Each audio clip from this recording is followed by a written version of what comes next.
do some YouTube videos and wondering how they can do it with pretty much what they have for equipment. I do not have any real fancy equipment. I have bought a camera. I've got some YouTube videos out there that kind of show me reviewing it and what I start out with. I've got different microphones and things that I've been able to test for different companies and kind of been getting into that. For some reason, they found out that I do video reviews and I'm a beginner, so really I can show all the stupid mistakes as we go through it and look ignorant as I do it. So maybe I can help somebody else avoid some of the ignorance that I have on it and show you really what it takes or how I do it.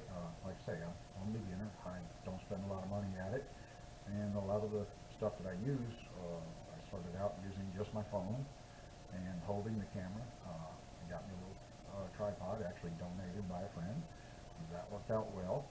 I've bought a camera. I've got a microphone now that is basically donated to assist me in testing. It seems to work well. I'm using that now, plugged into the back of this.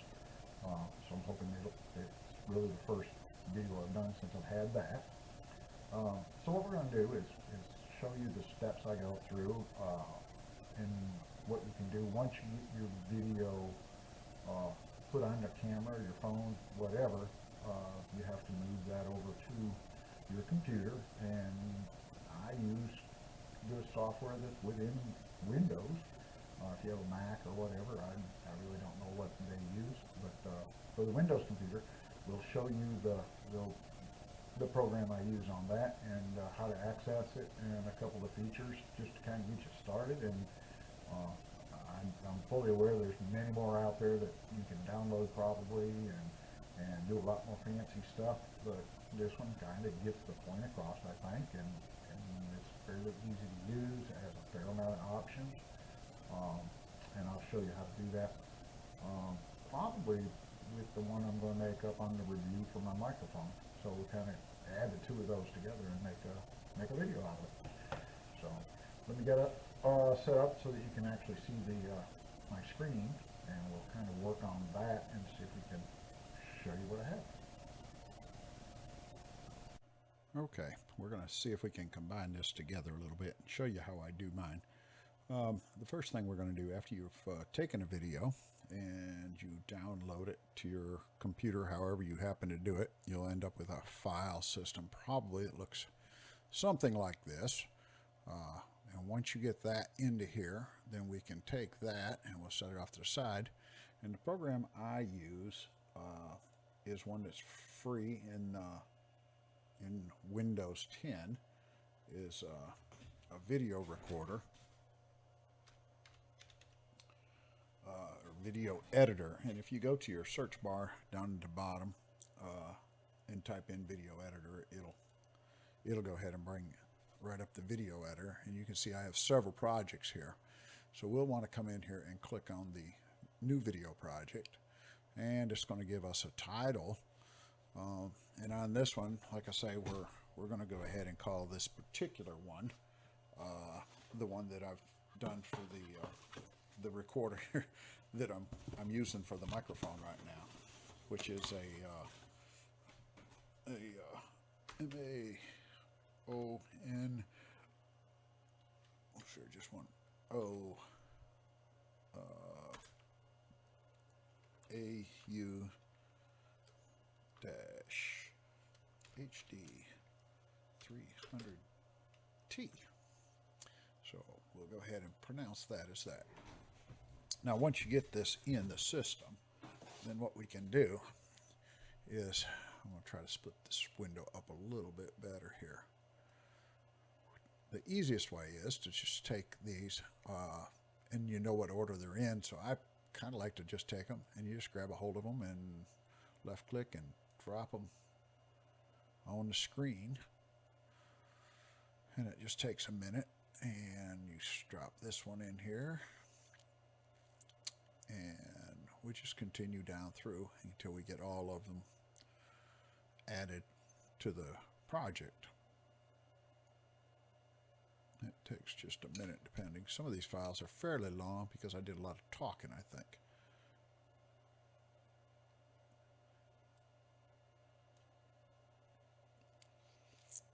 Okay, so we've got all of the files moved over into our project library. So we no longer need to have this, so we can go ahead and close this window down, get rid of it, and we'll expand this up so we can see the full view. Once we've done that, then you're simply going to take them and your actual storyboards across the bottom down here. So you'll take your project and you simply move each video that you want down into the bottom bar. And if you're doing this, you'll notice up in the upper corner, it'll show that this has actually been added to your storyboard. And I put these in order, that way I don't have to try to rearrange them afterwards. And you simply just drag down the ones that you want until you get all the way to the end. And then you basically have your video on this panel over here. And as you're doing it, you can hit the play button and it'll play for us. And you can see that it's quite loud, so that's a good thing. If you want your volume turned down on that, each one of these slides at the bottom, you can control that by simply moving your bar down a little bit. And that'll give you the volume within that portion of your video. So this one here, let's see, we play this and see if it's a little bit quieter. So we can see that I'm doing that. So now we can stop that again. That gives you your ability to adjust the volume. So if we want to take this same thing, we have all these options here across the side. We can add things to it. So we can add text to this. And under this, we want to go ahead and up here in the corner, and you can pick your different styles. I just usually use the simple. But what I do want to do is in my video, I promised that I would put the manufacturer, make, and model of this on my screen. So with that, we're going to go ahead and type that on here and make sure it stays up as long as we can so that they will be able to see it.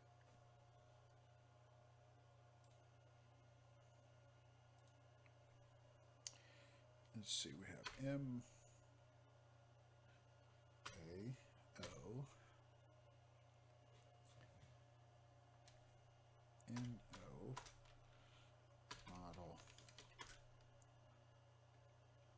And I think we should probably change that to all caps, just because that's kind of the way it looks on the box.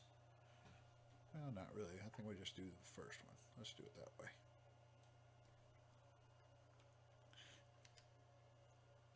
There we go. Model number. Let's see, what model did we say this was? Is the AU-HD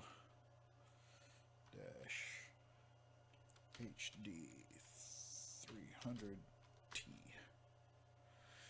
Okay, so we've got that on there. So we've kind of added that, and you can put whatever you really want on here. And we see that the length of our video is like 7 minutes long. So we don't need that to be real short. We want to go ahead and lengthen that up to a certain amount of time so that people have time to actually read it, but we don't want it too long. So it's not really a good way right here to know exactly how much time that is, but I'd say that's probably a minute or so. So we can go ahead and hit the done button. And if we start this now at the beginning, we play this, it brings up the screen, and we can see how long it actually goes by this. Don't know how to turn this volume down. Let's see here. We're going to mute that screen a little bit so that it's not talking over top of me. And so we've got that. It's playing. It's got that up there.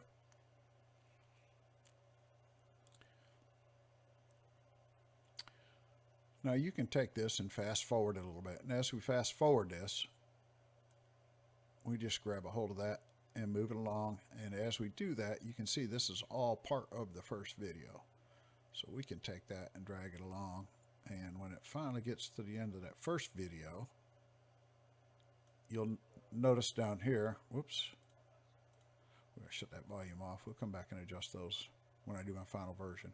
But you can see the blue line is here. So now we're back underneath this. So we want to go back just at the end of the other one. And this is where you can sometimes do some clipping of some video to make sure that it looks right. So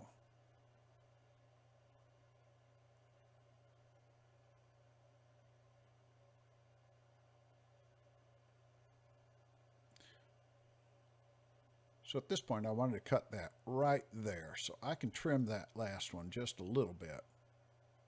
I think I actually went all the way to the second one. So we want to back this up just a little bit to make sure that we're within our first video. And then we can hit this little thing called trim. And what it gives you is, this is exactly where in the video you are. This is your full length of the video, one end to the other. So you can trim this either way. So I grab a hold of this. You can kind of follow this along and drag it to the point where you want to cut it loose and call it good enough. So I'm thinking probably, and you can add this back in if you end up finding you cut it short by too much.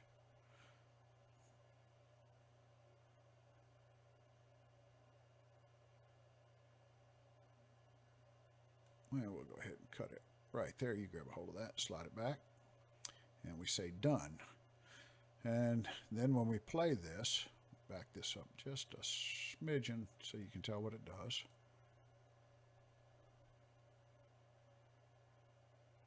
And you can see I cut it off, and now it's starting my second video. So we've got the sound is way up. Let's turn this one down to. And we can follow this on through. So if we need to get to a point here where we're going into the next one, a lot of times I leave leads to that. So I've gone over the manual a little bit, showed some pointers, tips on that, and what it takes. And we're watching down here and right there's another one where I could trim that just a little bit. So we're going to go back and trim the end of that clip.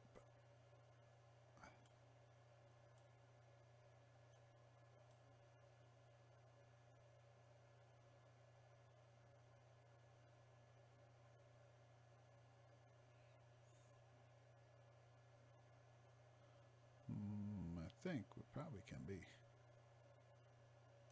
right there. Let's see how that did. And that skipped right to the next one, so we're going to back it up.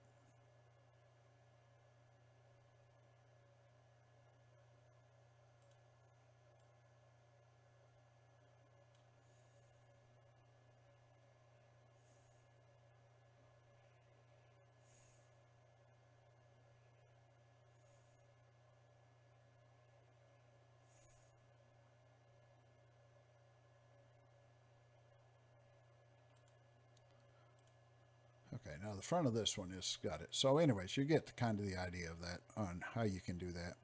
Also in here, while you're doing it, you can split it, which basically takes one video, and wherever you do the split, that makes two videos. So if you have a bunch of dead spots in the middle of it, you can split it and cut it in half, and then edit out parts that you don't want to see in the middle, if you have a long string of something. And you have some 3D effects, filter speed. I do use that one quite a bit. That one, you can double, triple the speed of it. So if you're doing something repetitive on your video, or you walking through the house, or whatever you're doing that you want to kind of move it right along, there's not a need to do it at regular time. You can speed that up, and it'll move it right along. When you get all done with your project, this is basically all the basics on it. You can add background music and custom audio. I've not really played with that a whole lot, so there's options here that you can work with. When you get ready to go ahead and actually publish it to Facebook, though, you'll come up and you'll hit Finish Video. When you hit the Finish Video, this one's not ready to do yet. When you do that, you'll be able to select a location, save it to that location, and once it's there, you'll be able to go ahead and upload it to YouTube or do whatever you want to with it at that point. So that's the basics of that. I could open up YouTube and show you where we get that from. Let's see if I can get a YouTube page opened up here. I don't know if I'm able to get to that or not. Let's see if I can. Okay, so if you do have a channel, YouTube channel, as you see like mine is set up, and you go to your dashboard, at that point you can go ahead and add videos and see what you're doing. Up here in the other corner you can hit create, and then that'll talk you and work you through the rest of your video. I can show that or add that if somebody needs me to. I don't know if there's other videos out there. I might look into that and see. But that's the basics of getting your video from your camera and making an actual video that splices your different shots together, and where you're going to go to upload and create a video. So I think that's pretty much should get you through your through the video.